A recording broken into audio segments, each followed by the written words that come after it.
Bonjour, c'est Laurie Bliss qui vous accompagne et bienvenue dans cette pratique méditative.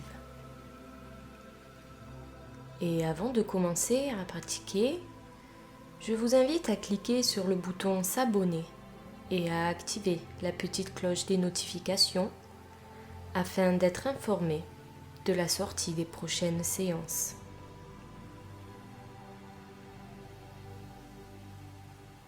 À présent, je vous invite à vous installer confortablement dans une posture qui vous est agréable, puis à fermer lentement vos paupières.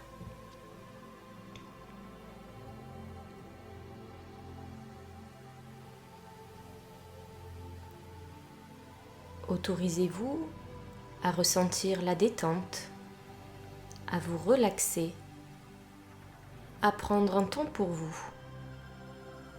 un temps de calme et de paix intérieure, loin de toute l'agitation extérieure.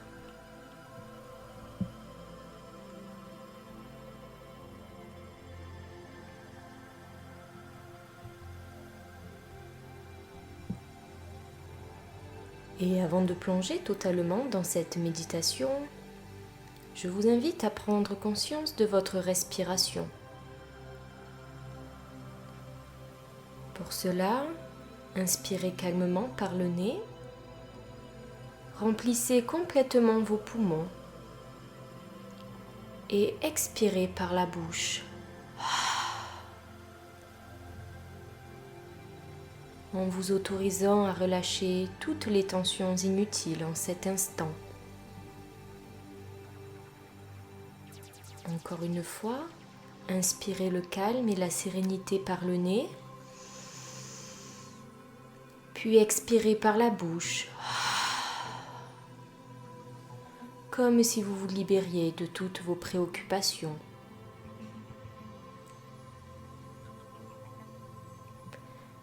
Puis une dernière fois, inspirez calmement par le nez. J'inspire le calme et la sérénité. Puis j'expire par la bouche toutes les tensions inutiles en cet instant.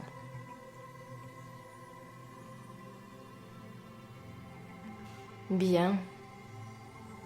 Vous pouvez maintenant reprendre une respiration naturelle et observer quelques secondes le rythme de votre respiration, les mouvements de votre ventre et de votre cage thoracique.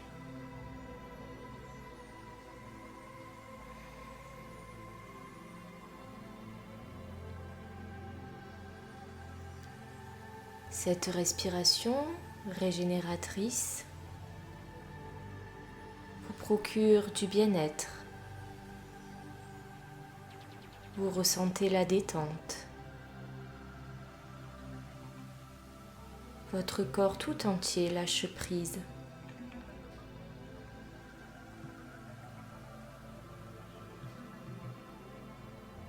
Et vous pouvez à présent vous laisser emporter par l'histoire de Bouddha. Le Bouddha enseignait partout où il passait. Un jour, il parlait sur la place du village. Un homme vint l'écouter parmi la foule. L'auditeur se mit bientôt à bouillir, d'envie et de rage. La sainteté du Bouddha l'exaspérait. N'y pouvant plus tenir, il hurla des insultes. Mais le Bouddha demeura impassible. L'homme fulminant quitta sa place. Comme il avançait le long des rizières à larges enjambées, sa colère s'apaisait.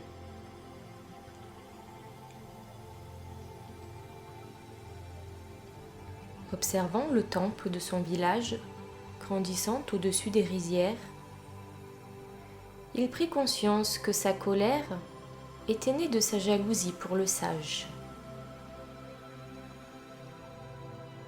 Il se sentit si mal à l'aise qu'il rebroussa chemin, décidé à présenter des excuses au Bouddha.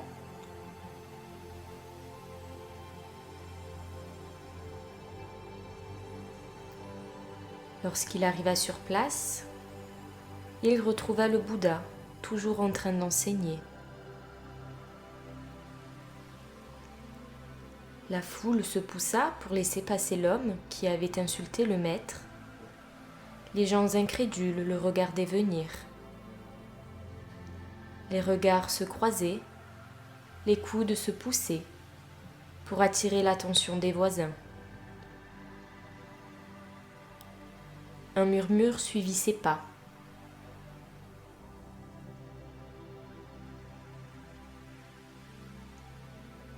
Et lorsqu'il fut suffisamment près, il se prosterna, suppliant le Bouddha de lui pardonner la violence de ses propos et l'indécence de sa pensée.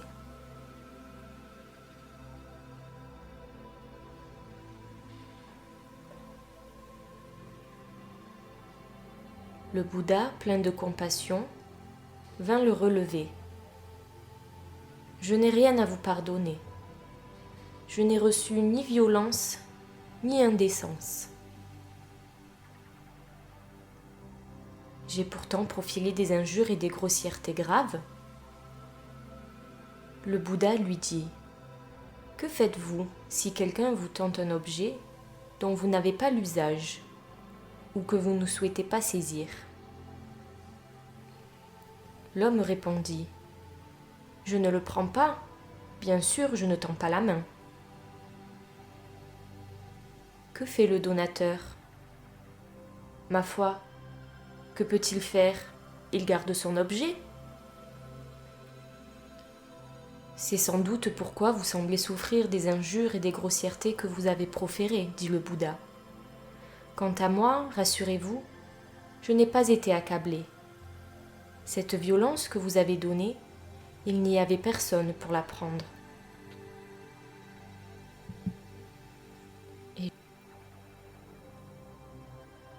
Et je vous laisse à présent quelques instants en musique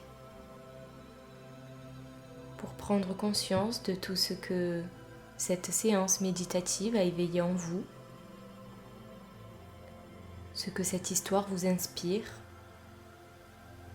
peut-être une prise de conscience s'est débloquée.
Et je vous invite à présent,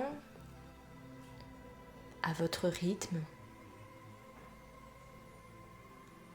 à recommencer à bouger les extrémités de votre corps, les mains, les pieds, à reprendre conscience de la pièce dans laquelle vous vous trouvez, des objets et des personnes peut-être qui vous entourent. Et lorsque vous le serez prêt, à réouvrir les yeux au monde extérieur. Namasté et à bientôt pour une prochaine méditation.